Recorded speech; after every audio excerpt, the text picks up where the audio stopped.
Hello friends, welcome back to my channel career batch official. दोस्तों, क्या आप account job के इंटरव्यू की तैयारी कर रहे हैं? क्या आपके मन में भी ये सवाल है, एक डर है कि इंटरव्यू में एक्सेल से रिलेटेड क्या-क्या सवाल पूछे जाएंगे? क्या सिर्फ टैली जानना ही काफ़ी है? तो दोस्तों, आज का ये वीडियो आपके लिए बहुत ज़्यादा यूज़फुल होने वाला है, क्योंकि आज की वीडियो में आपको बताऊँगा कि अकाउंट जॉब इंटरव्यू में एक्सेल से रिलेटेड क्या पूछा जाता है, कैसे पूछा जाता है और कैसे आंसर करना है, बिल्कुल प्रैक्टिकल तरीके से। दोस्तों, अगर आप एमएनसी कंपनी, प्राइवेट कंपनी या सीए फर्म में अकाउंट जॉब करना चाहते हैं, तो इस वीडियो को अंत तक देखिए।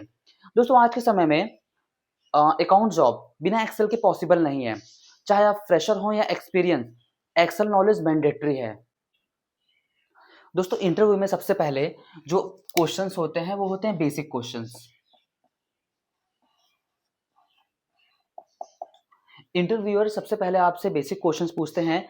वो ये देखते हैं कि आपको बेसिक्स भी आता है कि नहीं। अब बेसिक्स इंटरव्यू में एक्सेल के कौन-कौन से क्वेश्चंस हैं, वो हैं आपके सम formula, V lookup, if formula, count और काउंटा में क्या फ़र्क है, पिवट जैसे फार्मूलास आपसे पूछे जाते हैं। सपोज़ एचआर आपसे पूछेंगी कि किसी कंपनी का एक सेल्स डाटा तैयार करना है और उसका टोटल निकालना है, तो उसके लिए कौन-सा फार्मूला यूज़ करेंगे? तो दोस्तों, आपने एक्सेल किया हुआ है, नहीं किया हुआ है तो मैं आपको बता दूँगा। इसका आंसर आपके लिए होगा कि आपको सम फार्मूला यूज़ करना होगा।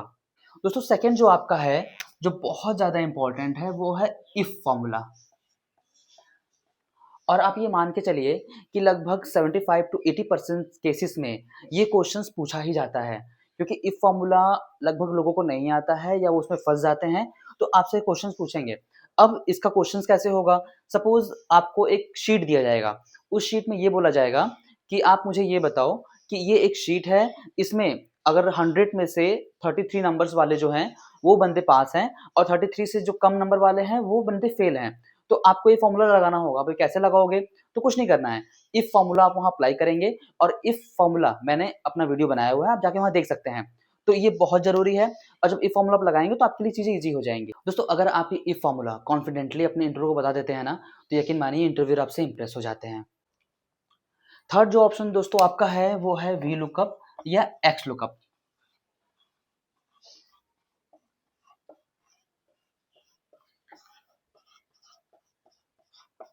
दोस्तों, अकाउंट्स डिपार्टमेंट में डेटा मैचिंग का काम बहुत कॉमन है। तो वहाँ पे आपके लिए जो सबसे ज़्यादा यूज़फुल टूल है, एक्सेल फ़ॉर्मूला है, वो है वीलुकअप और x lookup. VLOOKUP, x lookup का यूज़ हम डेटा मैचिंग के लिए करते हैं। अगर आपके पास किसी शीट में कोई डेटा है, आपको दूसरे शीट में डेटा चाहिए, किसी यूनिक नंबर के थ्रू, तो आप यहाँ से ले सकते हो। सपोज़ एचआर आपसे क्वेश्चन करते हैं कि एक एम्प्लॉयी आईडी का डेटा आपको दे देते हैं और किसी अनदर शीट में एम्प्लॉयी डेटा, एम्प्लॉयी आईडी और सैलरी दोनों है। वो कहेंगे एम्प्लॉयी आईडी के बिहाफ़ पे आप सैलरी ले आइए, पुल करिए।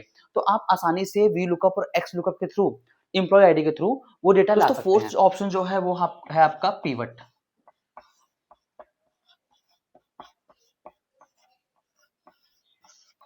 पिवट टेबल एमएनसी कंपनी में अक्सर ये पूछा जाता है कि आपने पिवट टेबल यूज़ किया है? तो आपका आंसर होना चाहिए हाँ, मैंने पिवट टेबल यूज़ किया है। इसका यूज़ मैंने सेल समरी, मंथली रिपोर्ट बनाने में किया हुआ है। तो ये एक बहुत अच्छा इंप्रेशन करता है आपके एचआर के ऊपर। दोस्तों, अब डिस्कस करते हैं एक्चुअल क्वेश्चन, जो प्रैक्टिकल क्वेश्चन पूछा जाता है। अब एचआर आपसे पूछते हैं कि बैंक रिकंसिलिएशन एक्सेल में आप कैसे करोगे, ठीक है? और वो क्वेश्चन आपको ये देते हैं कि मान लीजिए बैंक स्टेटमेंट और कैश बुक में डिफरेंस है, तो आप उसे कैसे मैच करोगे?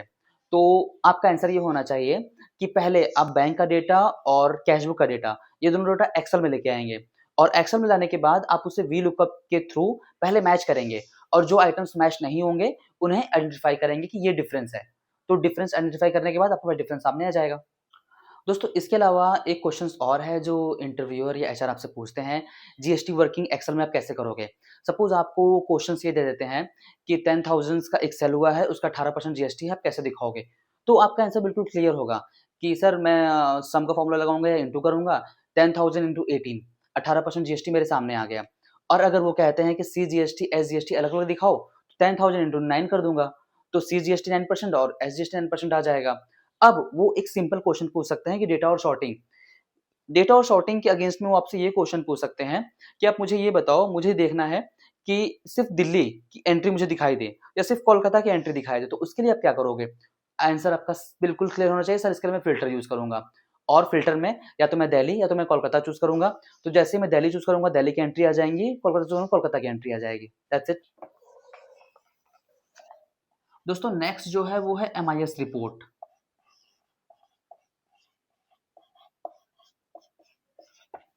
इंटरव्यूअर आपसे क्वेश्चन करते हैं या करती हैं कि MIS रिपोर्ट क्या होता है, तो आपको आंसर देना है MIS रिपोर्ट में हम मंथली रिवेन्यू, एक्सपेंस और प्रॉफिट समरी बनाते हैं। और यकीन मानिए अगर आपने ये आंसर दे दिया ना तो आप बहुत ही स्मार्ट कैंडिडेट लगेंगे। इंटरव्यू का क्वेश्चन ये भी हो सकता है कि आप मुझे ये बताइए, अगर मुझे किसी अमाउंट को रेड दिखाना हो तो उसके लिए हम क्या करेंगे? तो आपका आंसर होगा कंडीशनल फॉर्मेटिंग। कंडीशनल फॉर्मेटिंग में जो डुप्लीकेट वैल्यू होती हैं, जो माइनस वैल्यू होती हैं, उन्हें आप मार्क कर सकते हो कंडीशनल फॉर्मेटिंग में। तो इस तरीके के क्वेश्चन भी इंटरव्यूअर आपसे पूछ सकते हैं, तो आपको प्रिपेयर रहना है। और वो हो सकता है वो ये भी पूछें कि मुझे शॉर्टकट्स बताओ, शॉर्टकट्स पूछ सकते हैं कि आपको किसी एक्सेल में किसी फॉर्मूला का शॉर्टकट्स पता है? तो पता है पिवट का फॉर्मूला, ठीक है, ऑल्ट एनवीटी। आपको पता है सम का formula, alt is equal to. आपको पता है कॉपी का फॉर्मूला, कंट्रोल सी। तो ये चीजें आप बता सकते हो। दोस्तों ये छोटी छोटी चीजें आपके सिलेक्शन में फर्क डाल देती हैं, तो इनका ध्यान रखना बहुत जरूरी है। अब नेक्स्ट क्वेश्चन ये आता है कि इंटरव्यू में स्मार्ट आंसर कैसे दें। दोस्तों सिर्फ फार्मूला बताना ही काफ़ी नहीं है, आपको साथ-साथ ये भी बताना है कि आपने VLOOKUP का फार्मूला यूज़ किया है, GST कैलकुलेशन एक्सेल पे किया है, MIS रिपोर्टिंग किया है और HLOOKUP का यूज़ किया है, XLOOKUP का यूज़ किया है, पिवट का यूज़ किया है। सारे चीज़ों को जो-जो आपने सीखा हुआ है ना, उनको एक समराइज़ वे में इंटरव्यूअर को बताना है। दोस्तों ये कॉन्फिडेंस बहुत ज़रूरी है और कहीं न कहीं ये आपके इंटरव्यूअर के ऊपर एक पॉजिटिव इम्पैक्ट डालता है। अगर आप फ्रेशर हैं तो इंटरव्यू में ज़रूर बोलें कि मैं एक्सेल की डेली प्रैक्टिस कर रहा हूँ और रियल डेटा पर काम कर रहा हूँ।